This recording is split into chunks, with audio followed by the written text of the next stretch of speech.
কাম তৃতীয় পুরুষার্থ।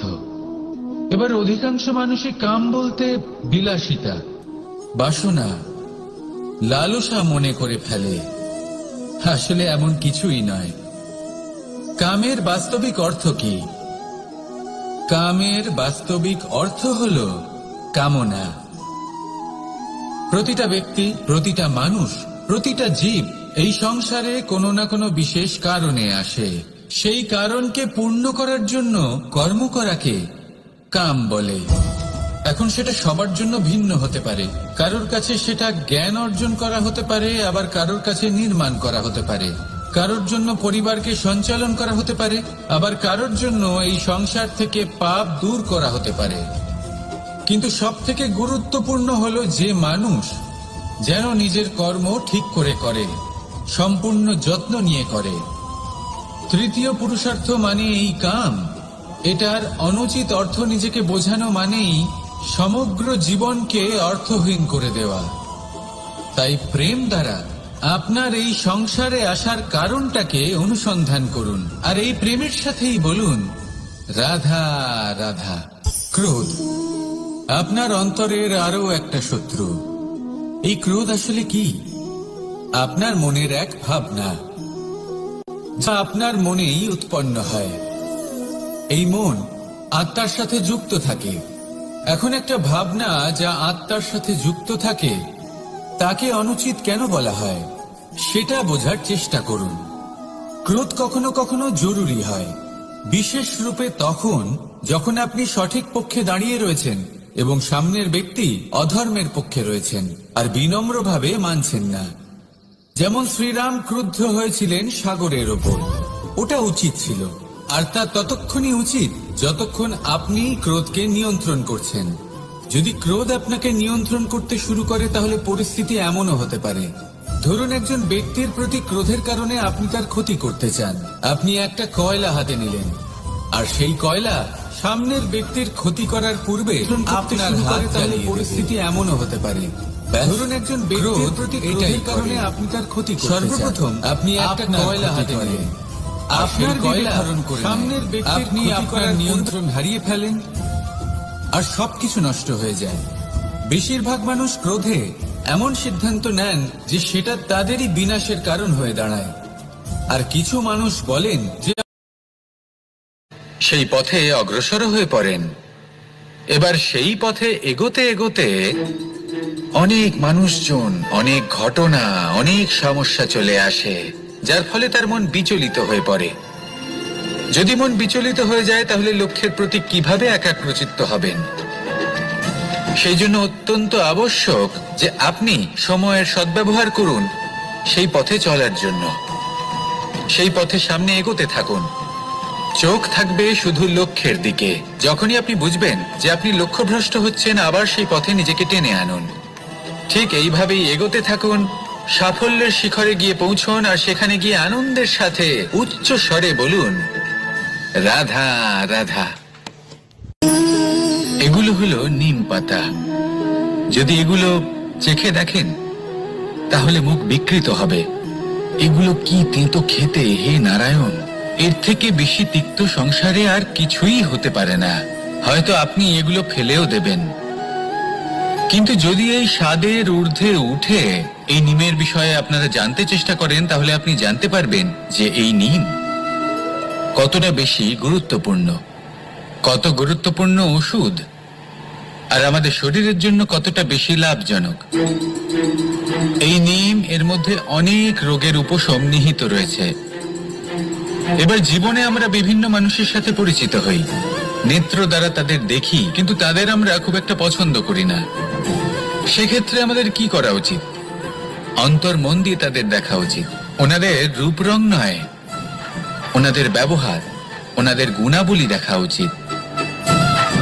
কারণ হতে পারে ঠিক যেমন নিম পাতা বাস্তবে খুব তেতো কিন্তু আমাদের শরীরের পক্ষে লাভজনক, সেইভাবেই এইসব মানুষ যাদের দেখলে আমাদের ভালো লাগে না, যাদের রূপ রং আমাদের পছন্দ হয় না, হয়তো সেই মানুষগুলোই আমাদের জীবনকে পূর্ণরূপে পাল্টে দিতে পারেন। হতে পারে তাদের মধ্যে এমন ক্ষমতা রয়েছে। আমাদের সুখ, শান্তি, প্রেরণা প্রদান করতে পারেন, আমাদের দুঃখ হরণ করতে পারেন, আমাদের পথ দেখাতে পারেন। সেই জন্য যখনই কোনো ব্যক্তিকে দেখবেন, চর্মচক্ষু নয় অন্তর্মন দিয়ে দেখবেন, রূপ রং নয় গুণাবলী দেখবেন, মানুষকে আরো ভালোভাবে বুঝতে পারবেন, আর এই মন প্রসন্ন হয়ে বলবে, রাধা। আমি দ্বারকাধীশ এবং আমার সভাতে বিভিন্ন সময় বিভিন্ন ধরনের মানুষ আসেন, নিজেদের দাবি নিয়ে, নিজেদের ইচ্ছে নিয়ে।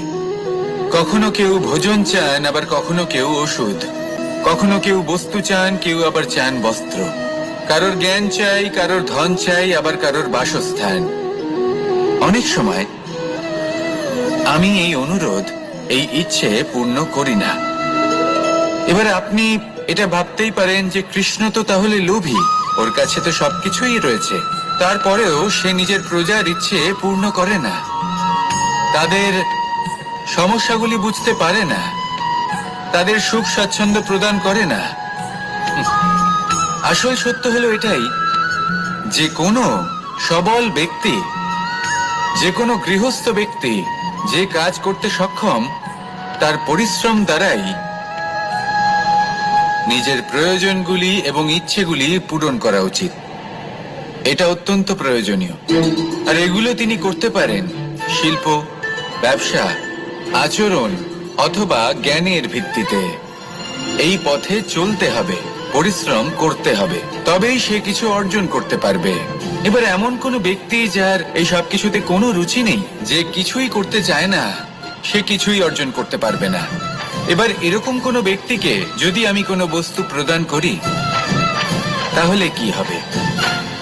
সে পরাধীন হয়ে যাবে, আর সেটা উচিত হবে না। তাহলে কি করা উচিত? তাকে পথ দেখানো, তাকে বোঝাতে হবে যে কোন পথে চলে তুমি নিজের লক্ষ্য প্রাপ্ত করতে পারবে। শিল্প, জ্ঞান, আচরণ এবং ব্যবসা, এই পথে কিভাবে চলে সেটা শেখাতে হবে, আর আমি সেটাই করি। তার ফলে কি হয়? ব্যক্তি স্বাধীন হয়ে যায়, সংসারে সে যা চাইবে তাই প্রাপ্ত করতে পারবে, কখনো কারোর থেকে কিছু চাইবার প্রয়োজন পড়বেই না। এই কথাটা সবসময় মনে রাখবেন। যখনই দান করবেন তা ভাবনা চিন্তা করে এমন ভাবে দান করবেন যাতে সামনের ব্যক্তি স্বাধীন হতে পারেন, পরাধীন নয়। আসুন আমার সাথে ভালোবেসে বলুন, রাধা রাধা।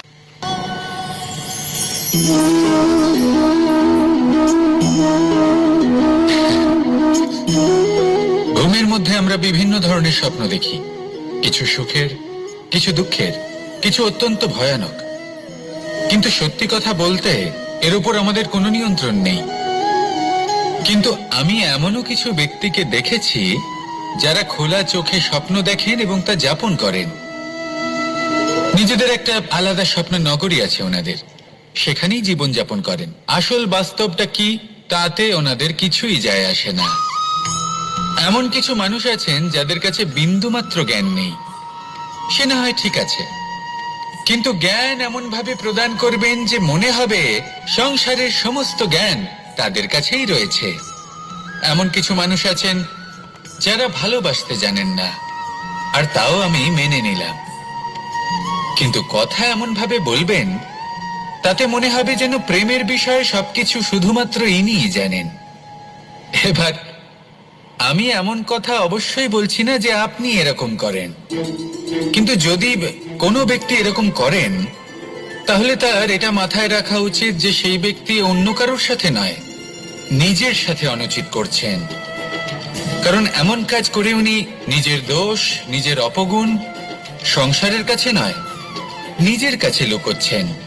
আপনি যদি নিজেকে বুঝতে না পারেন, সম্পূর্ণরূপে নিজেকে আকলন না করেন, নিজের অপগুণ, নিজের দোষ পূর্ণরূপে না বুঝতে পারেন, তাহলে এটা কি করে বুঝবেন যে নিজেকে কিভাবে শুধরে নিতে হবে? আপনাকে নিজের সত্য স্বীকার করতেই হবে, তারপরেই আপনি নিজেকে পরিবর্তন করতে পারবেন। তাহলে স্বপ্নে নয় বাস্তবে বাঁচুন। বিগত দিনের কিছু কথা মনে পড়ে গেল, এক অদ্ভুত ঘটনা যা অমূল্য শিক্ষা দিয়ে যেতে পারে। বিষয় হলো যক্ষের সাথে যুধিষ্ঠিরের কথোপকথন। একবার যক্ষ যুধিষ্ঠিরকে জিজ্ঞেস করলেন, ওনাকে বললেন যে আমার কিছু প্রশ্নের উত্তর যদি আপনি দিতে পারেন তাহলে আমি আপনার বাকি ভ্রাতাগণকে আবার জীবিত করে তুলব।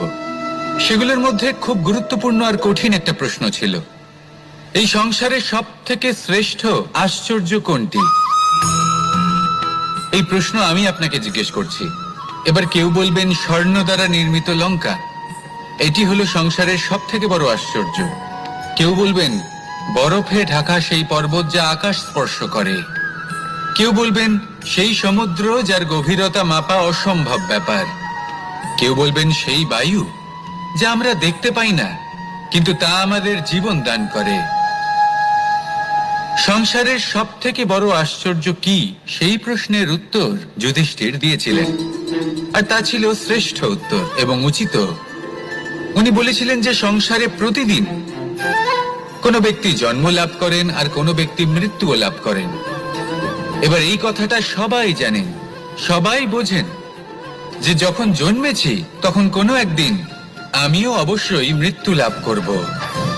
এবার যখন এই কথা প্রত্যেকটা মানুষ জানেন, তখন কেন প্রত্যেক মানুষ এই চিন্তায় থাকেন, এই নিয়ে কষ্ট পান, এই নিয়ে ব্যাকুল হয়ে থাকেন যে উনি একদিন মৃত্যু লাভ করবেন, তার থেকে দূরে পালাতে চেষ্টা করেন?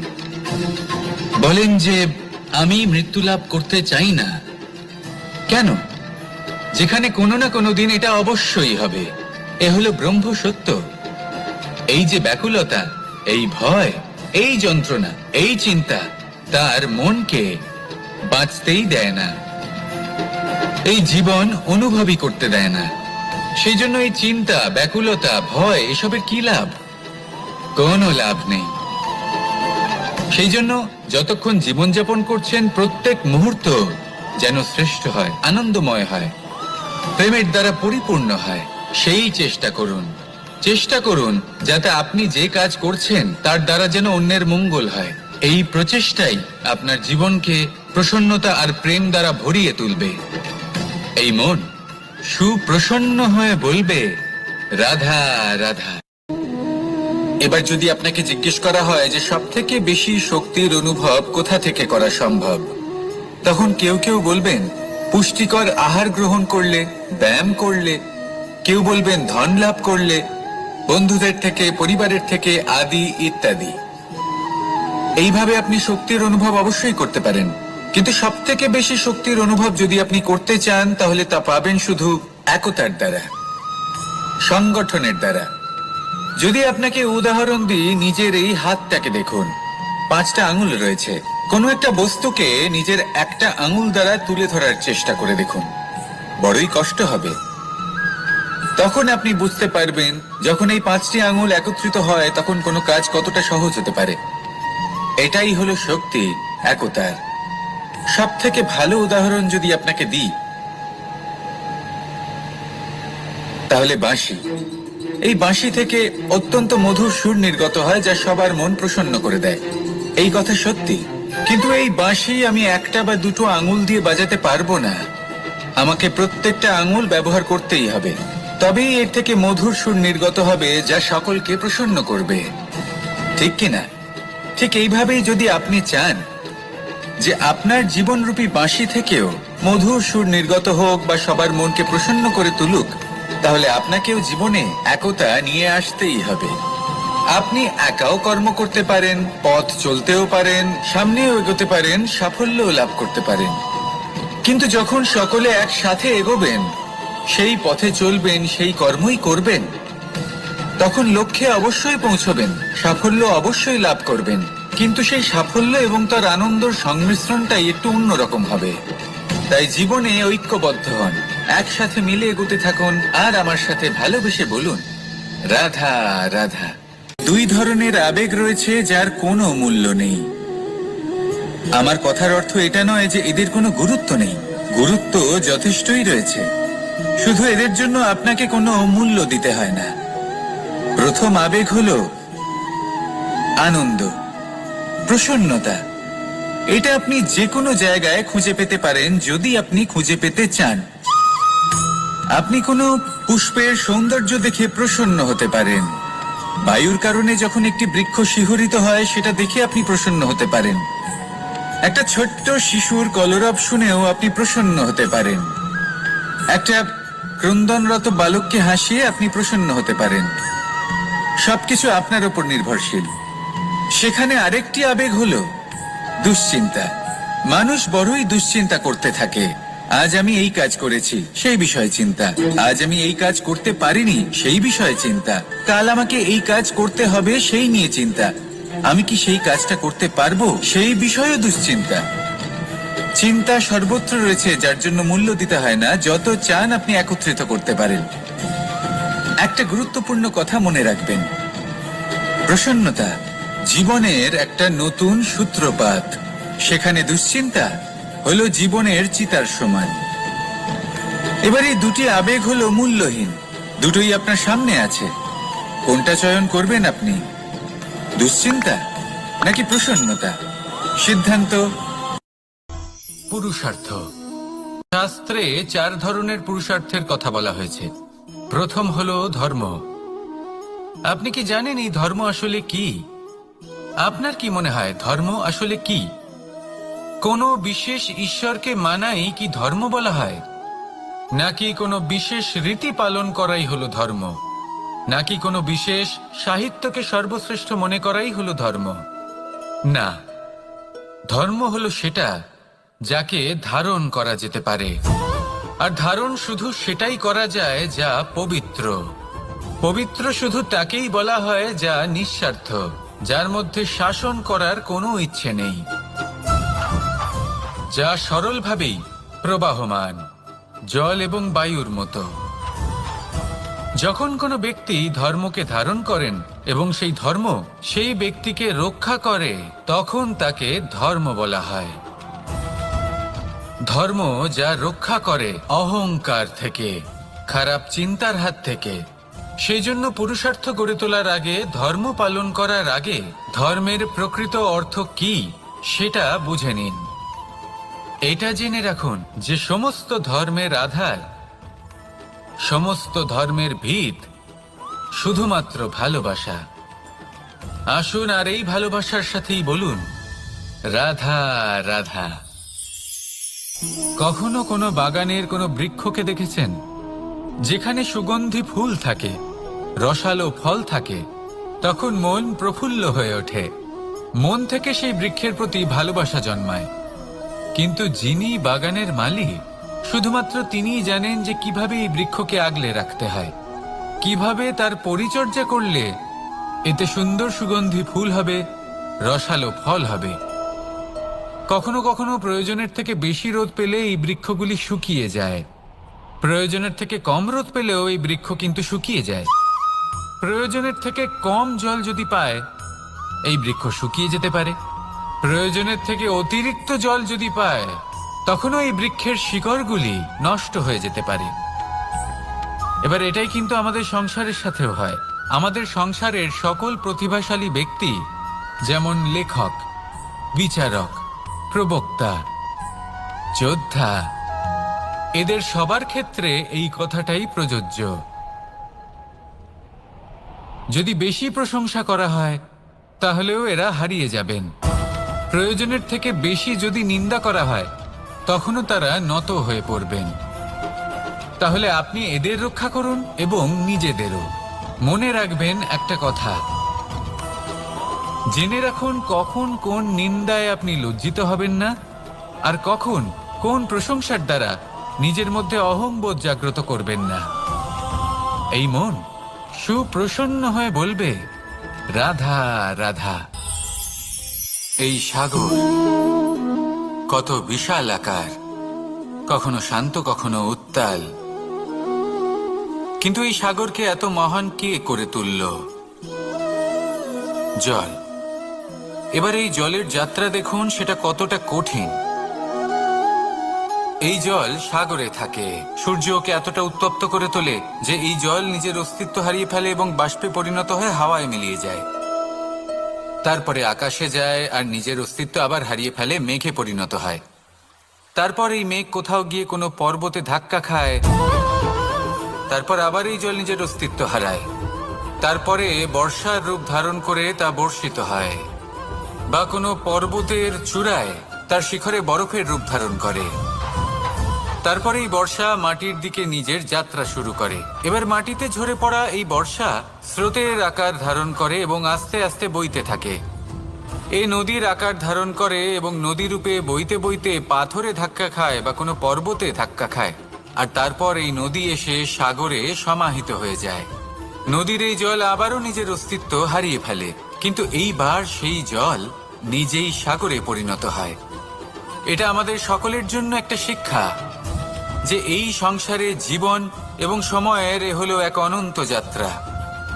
এই সংসারে যা কিছু আছে তার সূত্রপাত কোথাও একটা হবেই। সেই জন্য মৃত্যু এবং সমাপ্তির চিন্তা ত্যাগ করে দিন, আর যে সূত্রপাত আপনি লাভ করছেন তার আনন্দ উপভোগ করুন। ভেবে দেখুন আপনি কিভাবে শ্রেষ্ঠ কর্ম করতে পারেন যাতে এই সংসার এবং এই সমাজ এই দুইয়ের মঙ্গল সম্ভব। আসুন আমার সাথে ভালোবেসে বলুন, রাধা রাধা। একটি নৌকা বিশাল একটি সাগরে ভেসে চলে, কখনো যাত্রীদের বা কখনো বিশাল বস্তুকে নিজের সাথে বহন করে নিয়ে চলে, এক স্থান থেকে অন্য স্থানে পৌঁছে দেয়। এই নৌকা কখনো সাগরে আটকে পড়ে বা কখনো ডুবে যেতেও পারে, কিন্তু এই নৌকা তখন ডুবে যায় না যখন এর আশেপাশে অধিক মাত্রায় জল থাকে। এটা তখন ডুবে যায় যখন ও নিজের আশেপাশের থাকা জলকে নিজের ভেতরে প্রবেশ করতে দেয়। যখন আস্তে আস্তে এই জল প্রবেশ করতে থাকে, নৌকা ভারী হতে থাকে আর আস্তে আস্তে ডুবে যায়। এটা আমাদের কাছে একটা শিক্ষা। হতেই পারে আমাদের এই সংসারে, আমাদের জীবনে আশেপাশে অনেক বেশি মাত্রায় নেতিবাচক শক্তি থাকবে, ঈর্ষা থাকবে, বিদ্বেষ, ঘৃণা বা ভয় থাকবে, কিন্তু মনের এই নৌকা শুধু তখনই ডুববে যখন আপনি এই নেতিবাচক শক্তিকে নিজের ভেতরে প্রবেশ করতে দেবেন। মনে রাখবেন, এই নেতিবাচক শক্তিকে কখনো নিজের মনে প্রবেশ করতে দেবেন না।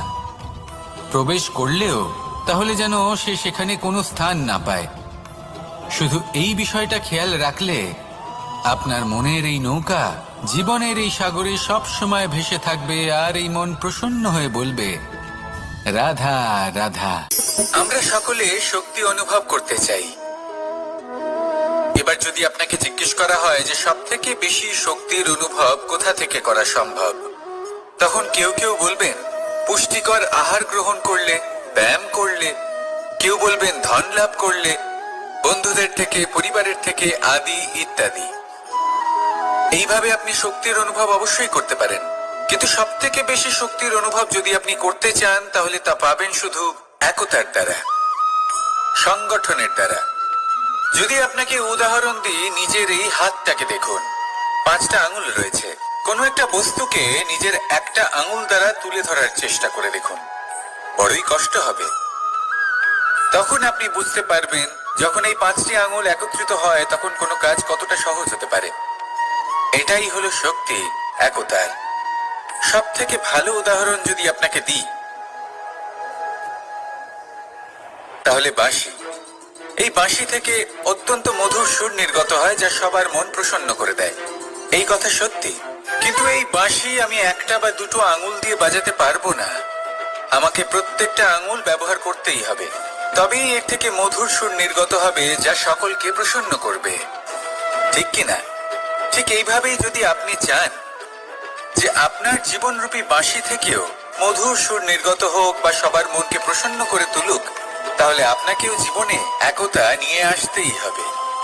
আপনি একাও কর্ম করতে পারেন, পথ চলতেও পারেন, সামনেও এগোতে পারেন, সাফল্যও লাভ করতে পারেন, কিন্তু যখন সকলে একসাথে এগোবেন, সেই পথে চলবেন, সেই কর্মই করবেন, তখন লক্ষ্যে অবশ্যই পৌঁছবেন, সাফল্য অবশ্যই লাভ করবেন, কিন্তু সেই সাফল্য এবং তার আনন্দর সংমিশ্রণটাই একটু অন্যরকম হবে। তাই জীবনে ঐক্যবদ্ধ হন, একসাথে মিলে এগোতে থাকুন, আর আমার সাথে ভালোবেসে বলুন, রাধা রাধা। আপনি অবশ্যই কোনো গাছ দেখে থাকবেন যেখানে অনেক ফল রয়েছে। সেই গাছের ডালগুলি নিজে থেকেই নত হয়ে যায়। কেন? যাতে মানুষ প্রাণী, এরা সকলে যাতে সেই ফল খুব সহজে গ্রহণ করতে পারেন। এটাই হলো প্রকৃতির শিক্ষা, এটাই হলো প্রকৃতির নিয়ম। মানুষেরও কিছুটা এরকমই হওয়া উচিত। যদি আপনি সাফল্যের চরম সীমায় পৌঁছে যান, অনেক বেশি ধন অর্জন করে ফেলেন, তখন মনে রাখবেন যে আপনি যেন অহংকারী না হয়ে পড়েন। বিনম্র থাকতে হবে। সেই ধনকে ব্যবহার করতে হবে উচিত কাজের জন্য। সেই ধনের দ্বারা সমাজের মঙ্গল করা উচিত। সকল মানুষকে সাহায্য করা উচিত যাদের ধনের অভাব আছে। যদি ধনী হওয়া সত্ত্বেও আপনি ধনের সদ্ব্যবহার এই সমাজের মঙ্গলের জন্য, তার ভালোর জন্য না করেন, যদি আপনি ধন দান না করেন, তাহলে এই ধন অহংকার রূপী বিষে পরিণত হয়ে আপনাকেই নাশ করবে। তাই ফলে ভরা গাছের মতো নত হয়ে থাকুন, বিনম্র হয়ে থাকুন। কখনো কখনো এমন সময় আসবে যখন আমাদের আপনজনের থেকে সাহায্য চাইতে হয়। আমরা সাহায্য চাই আর তারা সাহায্য করেও দেন, আমাদের সংকট থেকে মুক্তও করে দেন। কিন্তু যখন এই সময় বদলে যায়, যখন সুখের সময় আমাদের জীবনে আসে, তখন আমাদের মনে একটা অহংবোধ জেগে ওঠে। মনে হয় উপকার আবার কি, সেই ব্যক্তি সাহায্য করেছিলেন তাতে কি, উনি তো নিজের কর্তব্য পালন করছিলেন। সেই ব্যক্তি আমাদের ধন দিয়েছিলেন যখন প্রয়োজন ছিল, তো আমরা সেই ধন তো ফিরিয়ে দিয়েছি, উপকার কিসের? এই ভাবনা অনুচিত। যদি কোনো ব্যক্তি আপনাকে সাহায্য করে থাকে যখন কেউ করেনি, যখন আপনার সব থেকে বেশি প্রয়োজন ছিল, সেই সাহায্য অমূল্য।